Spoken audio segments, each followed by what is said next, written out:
In American society, money is a taboo topic. We're taught at a young age it's improper to talk about it, but we're also bombarded with messages about the power and importance of money in our everyday lives.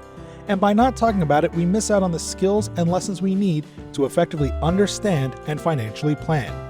That changes today. Welcome to Money Tales.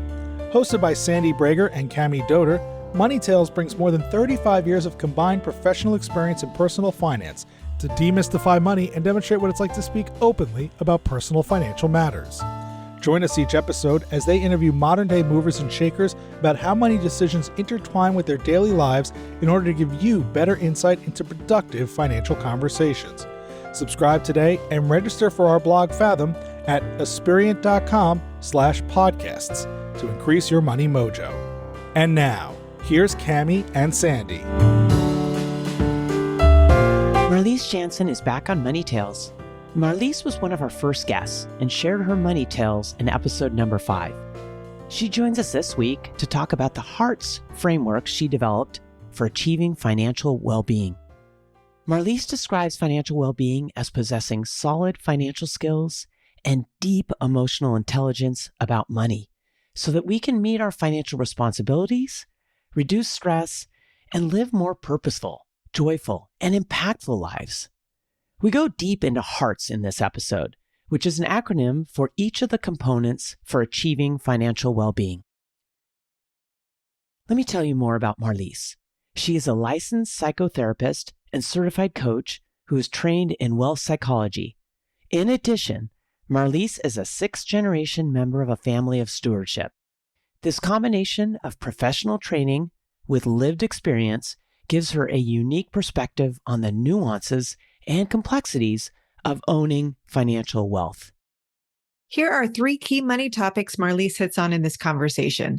First, like other forms of well-being, financial well-being is a process that you must cultivate. Historically, people haven't been taught how to achieve financial well-being, and Marlis is working to change that. Second, financial well-being techniques blend human relational skills with financial literacy to help you build competencies and take actions you can build over time. And third, the key to achieving financial wellness is taking action and sticking with it. The quality of action and persistence are key.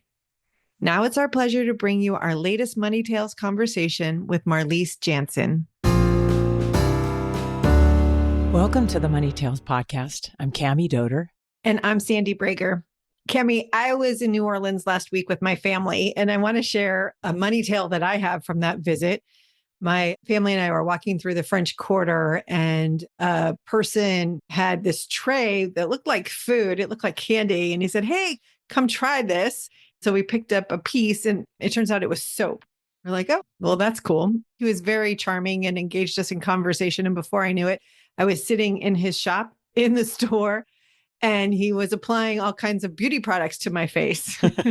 I did think you looked fantastic today. I was not a buyer, much to his dismay, because he tried really hard. He was such a classic salesperson and was funny and charming. He asked if he could put things on my face, and I said, "Well, sure, go for it." Then the sales pitch came in, and he had this whole package that started at something like $700. Oh, geez. It was crazy. And like I said, he was really engaging, and we had a really nice rapport with him. And what surprised me was to get out of that situation, because I had no interest in buying the products at that time. I have no idea what's in there. It's a store I'd never heard of before. The first thing that came to my mind to put an end to the conversation was, that's too much money. I don't want to spend the money. How do you respond to that? Oh, he had 20 different ways to respond. "Oh, yeah, well, this is a 2-year supply." Then he started taking things away and whittling down the price. I think we got to like one product at the end for $150. He assured me, "We'll take the price and divide it by 24 months. And that's got to be close to what you're paying for your product that you use already." Then he tried to engage me in a conversation about money, like, "Don't be afraid to talk about money," to which point my family started laughing. That's amazing. It was really funny. But I walked away and we had a nice parting. But I was really taken aback by, why didn't I just tell him I was not interested in purchasing the product? My default was, it's too expensive. I don't want to spend the money, which wasn't necessarily the truth. I just didn't want to buy the product. That's interesting. Do you think you went to the affordability or the interest in spending the money as an easy way to get out of it? I think I did. It just seemed like the easiest way to say no and be able to walk away. And you don't want to hurt his feelings. You don't want him to interpret you don't like it, or He clearly seemed to believe in the products that he was selling. And it was interesting. And I marveled at the fact that I haven't come in contact with such a smooth salesperson in such a long time. it sounds like he believed. And that to me is the best salesperson. If they really believe in what they're selling, they're not feeling like they're selling you. They want you on their team. He's trying to make me feel guilty at times and really good about myself at times. He ran the whole gamut. I like how he ended it. Don't be afraid to talk about money. Do you know who you're talking to? Exactly. That's a great story, Sandy. Well, let's talk money with our guest today. Welcome back to Money Tales, Marlis Jansen. It's wonderful to be talking to you today. Thank you so much. It's wonderful to be here. Marlis, you were one of our first guests. It's really wonderful to have you back. But for those of our listeners who haven't yet listened to the episode with you, would you share a brief introduction and maybe some context of what we're going to be talking to you about today?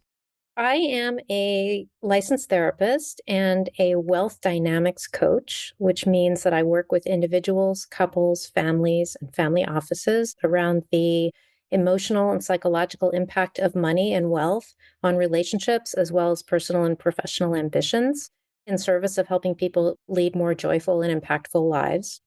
I'm also a sixth generation member of what I like to call a family of stewardship, a family that had more resources than they needed several generations ago, and they figured out a way to make those resources last longer. I certainly had my own experiences growing up around financial wealth. There were people around me that seemed like they had a lot more, people that had a lot less, but I had a lot of questions, and it wasn't something that my family ever talked about.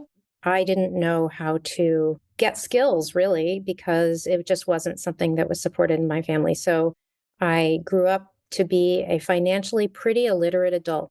Pretty much all of my work has been around helping people in families learn to talk about money and to have conversations that support their rising generation to find all of their creativity and develop skills around financial skills, but also relational skills so that people can have a balanced relationship with money and find their own passions. That's good stuff, Marlis. And you said as an emotional and psychological impact of wealth as you're working on that. Tell us more, because I think this inspired your most recent work. I've wanted to figure out how to help my clients who themselves, maybe matriarchs and patriarchs, who themselves had no guidance around how to talk about money and what it meant to really use money in service of living more creative and living the lives that they want to live. This idea of financial well-being that came into mind, that we don't get training on how to be well with our money. Because we don't get training, we can't train the next generation. Well-being is something that we cultivate on a continuous basis. Think about physical well-being. You can't go to the gym one time and expect to be in great shape after that one workout. And there are lots and lots of ways to get strong and to be really healthy. Similarly, we don't visit with a friend one time and expect them to be our best friend. Well-being is a journey. It's a process of cultivation. Financial well-being is really no different. You don't look at your financial statement one time and you've got it all handled for the rest of your life. There are practices, there are ways that we can behave on a regular basis that will help us create the lives we want to live and have a balanced relationship with money. But we don't have any guidance on how to do that. How do you define financial well-being? I define financial well-being as having the financial skills as well as the relational skills necessary to maintain a balanced relationship with money, to live within your means, and also use your money as a tool to create the life you want to live. That makes a lot of sense. And I appreciate you defining that, because I think it's one of those terms that having the clarity around it helps to make sure that we're on the same page for the conversation. The main reason that I got into this is that we learn how to take care of ourselves in childhood. We're taught. Childhood is like an 18-year-long rehearsal for being an adult. When we're adults, we have to take care of ourselves in many different ways. We have to take care of ourselves physically, and we're tutored in school. Our parents show us Think about physical self-care. You go to the doctor, you take a bath, you play on sports teams. Year after year after year, we learn different ways of taking care of ourselves. And we just don't get that with finance. As adults, we're forced to try to figure it out. And it's just as complex as these other things. I really appreciate that analogy, and I think of it a lot. I can have really great understanding of my physical wellness, but my financial well-being I might struggle with, or vice versa. It is ongoing. What I'd love to hear from you is, how do we start understanding the baseline financial skills? What do you think they are? How do we get people exposed to them in a way that really sticks? Because that's the other thing. You can tell people all these things, but it bounces off our heads. But embracing some of the foundational skills of financial well-being is really important. How do you define them? I define them in terms of financial literacy skills and then human skills. I have a framework that I use that might be helpful to get into because it goes into all the different buckets of skills that I think are important. I use an acronym to make it more memorable. The acronym is HEARTS, HEARTS. H stands for heritage, which is family and cultural factors. What are all the factors that made you the person that you are today? I think that is really important to ground ourselves and to understand the values that we've internalized and the values that we have to create our lives. So it helps us know where we want to go. E stands for empathy. So that's listening skills and humility. That's a relational one. Action is financial care for self and others. That's where financial literacy comes in. Spending, saving, sharing, investing. Action can also be opening your bank statements, meeting with your financial advisor, having a conversation with your spouse, planning the future. These are action steps that you need to take on a regular basis to make sure that you're staying in touch with your finances. Things change throughout our lives and making sure we take the actions necessary. Certainly, one of the actions I took when my first child was born is I created a will. I didn't have a will before. So that's action. R stands for responsibility. And responsibility is also related to financial literacy, but it's more about the financial obligations that you have now and what you expect to have in the future. If you expect to be a parent, you are an investor, or you are a beneficiary, maybe you're going to be a trustee. These inform the skills that you need to learn, and looking ahead at what responsibilities and roles you might have is very helpful in terms of understanding where you need to go with your financial skills training. T stands for trust. That's another relational one. That one, instead of empathy specific skills, trust is more about creating an inner circle of trustworthy, either peers, family members, hopefully some of both, whom you can really share very deeply with, including some of the specifics of your financial situation. So often that's within families, and we work with families around those conversations, developing trust. And then S is stewardship. It's about finite resources. So it can be looked at from a perspective of natural resources. If you have a water-saving shower head, you're practicing stewardship. If you're saving something very special, an heirloom for somebody in the next generation, that's stewardship. And if you're saving financial resources or putting together a 529 plan, that's stewardship. So that framework to me addresses all of the different buckets that are necessary to holistically address financial well-being. And I love this framework. It's so easy to remember hearts. I just want to put my hands over my heart when I say that out loud. And I appreciate you going through each of the steps. I would love to take a deeper dive into each of them. A lot of them come up on Money Tales. The first one in particular, heritage, is something that we always start off with because we always ask our guests about how money was handled in their home growing up and what that was like. And so I'm wondering, Marlis, if we could have a conversation about heritage, and then we'll move on through empathy, action, responsibility, trust, and stewardship. I'm curious your thoughts on how listeners can be more intentional about understanding their heritage from a financial wellness perspective. If there's any direct action items they could take to hone in on that beyond the storytelling that we've used as a device on Money Tales. I'll give you some examples. Like one specific one is something I know that you've talked about a lot on Money Tales is this idea of money scripts, identifying what are the messages about money that you received earlier in your life? And are those messages helpful to you right now in your life? That's one example of an easy exercise that anyone can do. Another one is looking at how you spend money and wondering, are there any similarities or differences, or are there any ways that you can understand that by thinking about the way your parents viewed money? I'll give you a story that came from a client. She had received a small inheritance from her mom when her mom passed away.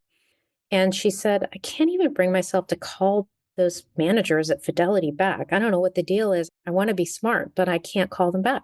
And I said, well, I'm not a financial advisor, but I just wonder what the purpose of this money for you is. And she said, I'm going to cry. And I said, it's totally fine to cry.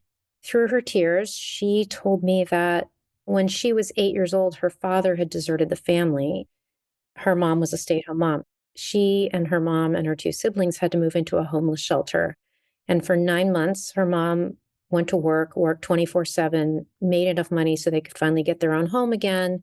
Her mom did very, very well, got married again, divorced again, and still had something left for her kids when she passed. But she realized through this coaching that she had lost two parents at once. And she couldn't do anything about managing the money until she dealt with her grief about losing two parents at the same time. Her dad, when he deserted the family, and her mom, who just had to go work all the time to make ends meet. And she hadn't been able to share the joys and the challenges of growing up with her mom. In this situation, she lost her parents well before her mom died. That was decades earlier. And so there was something about examining that whole story that allowed her to start managing that money for the purpose of her daughter. She wanted it to grow for her daughter. Sometimes when we get stuck around money, it's very helpful to investigate what in our past with our family could be contributing to that. On the cultural side, too, just with all the money messages we get in the media and social media in particular, that's another place to look. That question you said, what is the purpose of this money, leads right into your next one, empathy and having powerful listening skills and humility. I think these questions that get at the heart, not at the mind, is really what moves these conversations and allows people to get at their core and understand what is holding them back or what is their purpose. Will you bring to life empathy a little bit more? So empathy involves making sure that I am able to develop deep relationships, deep friendships. It's really just about relationship skills. There are ways of developing empathy. If you want to study a technique, for example, that helps to develop empathy, it's called motivational interviewing.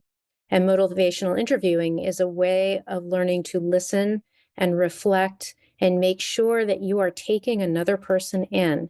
Anyone can learn it. It was developed to help people understand their own motivations for doing things. It's used in many professional circles, healthcare and teaching and many different fields, but they're just good human interactional skills. If a person is wanting to develop their empathy, taking motivational interviewing training can be a great idea. When I think about education in our country, it's always frustrated me that we haven't provided enough financial literacy education.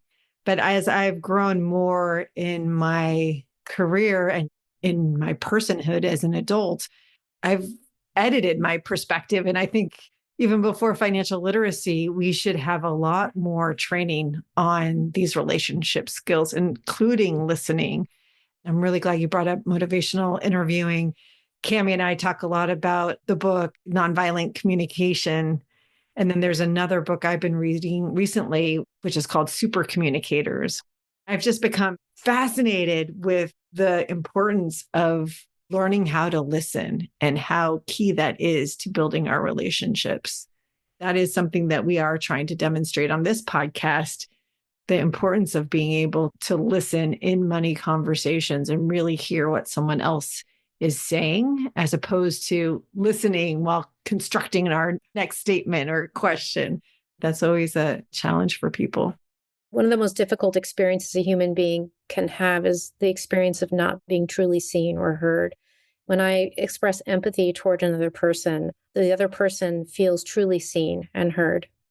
Because money can be such a taboo topic, that's really important when you're in a money conversation to be able to see the other person and to also make sure that you're seen and heard for what you have to contribute. The financial literacy skills, it's one thing to have the skills, but it takes courage to actually use them and to engage in my finances. It's much more than just knowing the skills. Having an experience of empathy is, I think, necessary to develop that courage to actually use the financial skills that I might have learned. Let's move on to action. You gave us some examples of action before around financial hygiene. What other actions do you think are important to talk about in terms of developing maybe even a course of action? When we work with clients and we're helping them develop financial skills for the rising generations of their family, we tend to look at actions over time, starting out with some basic actions and then building over time. And I'm curious, Marlis, how you think about that.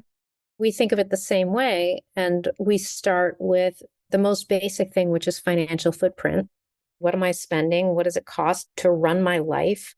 But then there are more abstract concepts that are really important: wealth creation or investing or philanthropy, the value of work.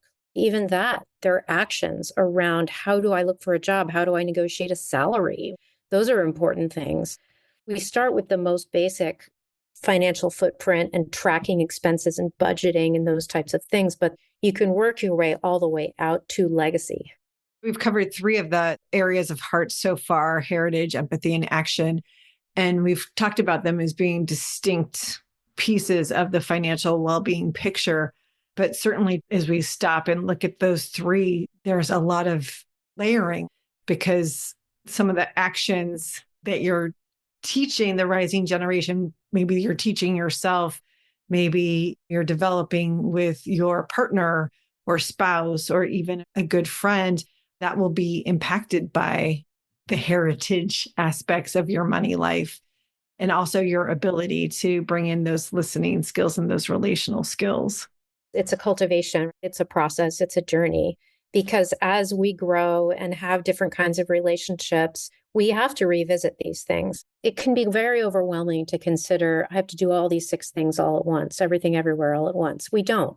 If you do one really great thing for yourself in a day, you don't have to be looking over your health and your nutrition and everything all at the same time. If you do one really good thing, you feel really good and you are getting better. And it's the same thing with financial well-being. If we learn something about our heritage, or we learn something new, a new financial skill, or we have a conversation that we've never had before, one thing at a time, that's the most important thing, that we stick with it. I think it can become very overwhelming, whatever the goal might be. But in this case, when we're talking about hearts, it can feel really overwhelming. All these underlying pieces, you just chip away.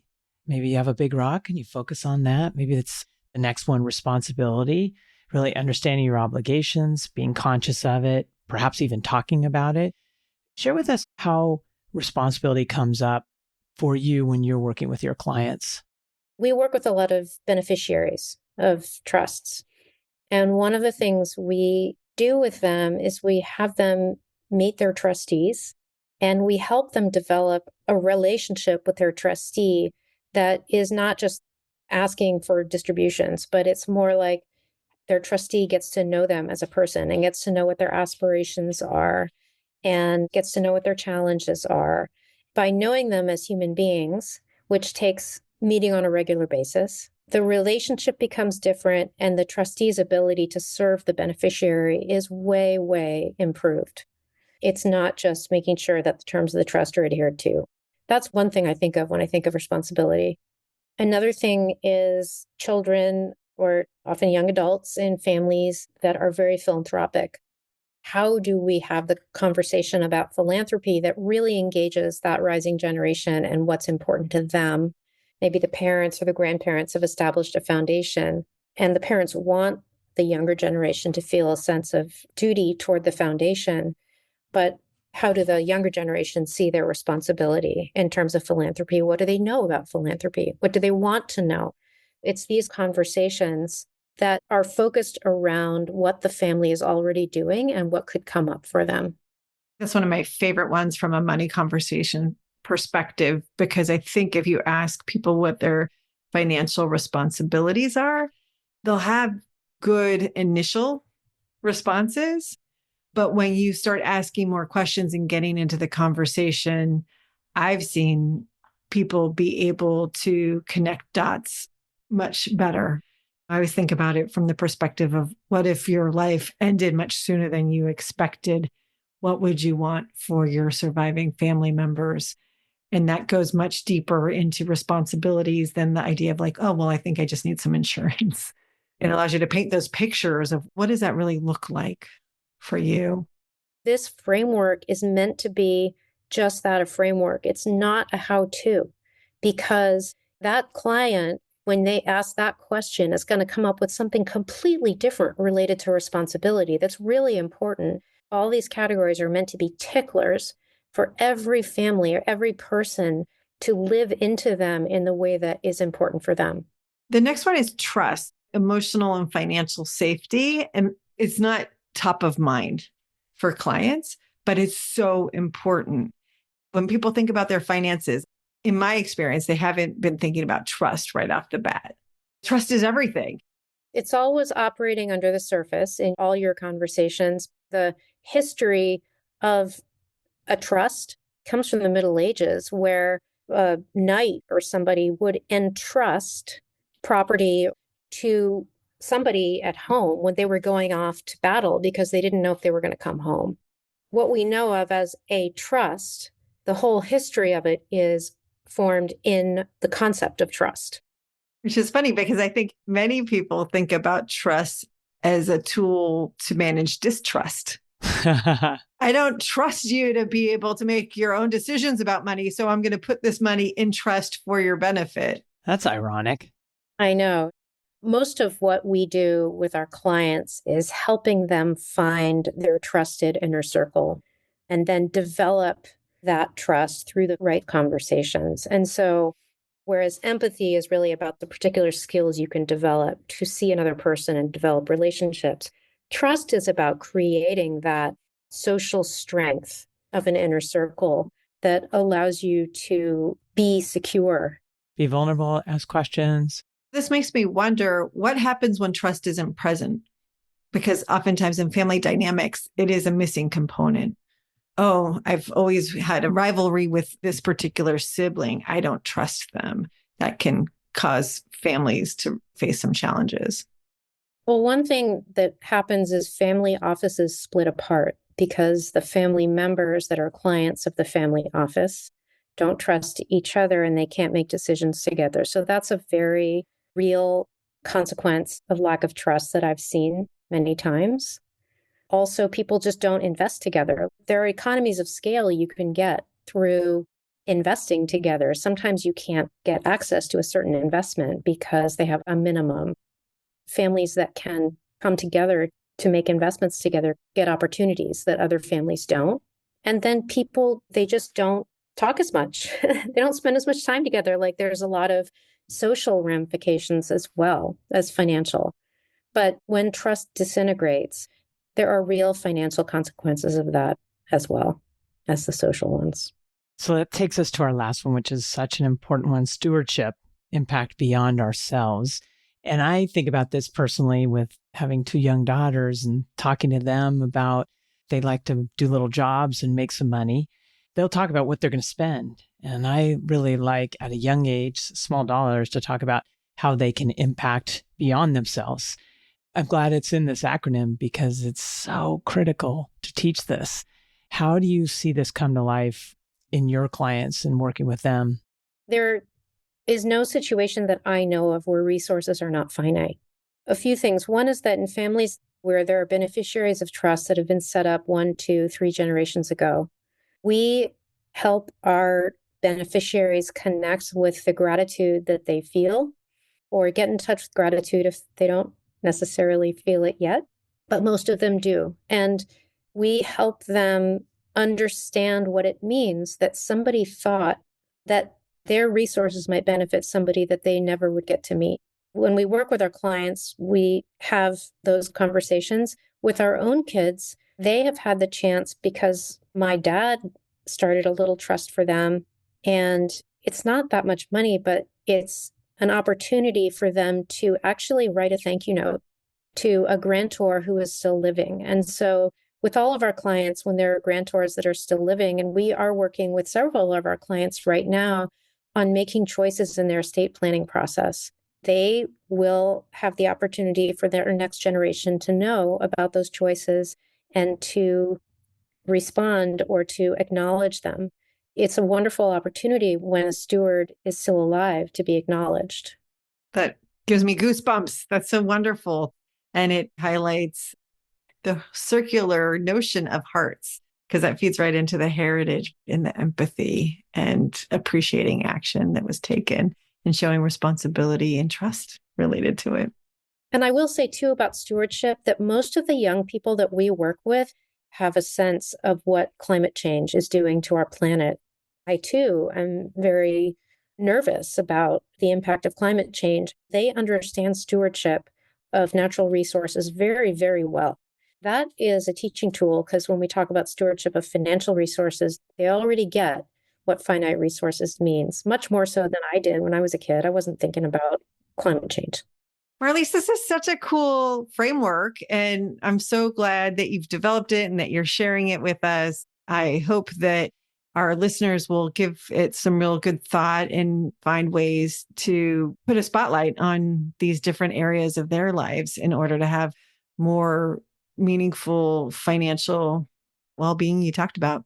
Tell us, what's your next money conversation going to be, and who's it going to be with?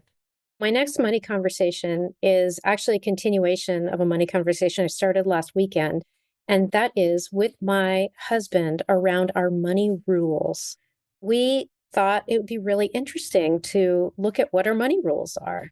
Hadn't really thought about that and wanted to engage in that conversation with our daughters before we engaged with our daughters who wanted to do our own little exploration. Oh my goodness. I've never heard this term, money rules, and it absolutely resonated with me. I like that because there are sort of underlying rules that maybe haven't declared them, but they sort of are there. It came from Ramit Sethi, who wrote, I Will Teach You to Be Rich. He has a thing that I read. He shares his money rules, and I thought, that's so interesting. I should know mine. Marlis, would you share with our listeners where's the best place for them to find you? It's Graddha.com, and Graddha is spelled Graddha, Graddha.com, and Marlis, Marlis, at Graddha.com. Wonderful. Thanks for coming back on Money Tales. What amazing work you're doing with hearts. I look forward to engaging into this circle myself. So much fun. Thanks, you guys. Thanks for listening to the Money Tales podcast. If you've enjoyed this episode, share it with someone you think would benefit from listening. And leave us a review on your favorite podcasting platform. Your ratings and reviews help more people find our podcast. If you're inspired to gain clarity and peace of mind about financial matters, don't hesitate to reach out to our team at Asperient. Go to asperient.com/start a dialogue. Or you can email Sandy and me at podcasts@asperient.com. See you next time.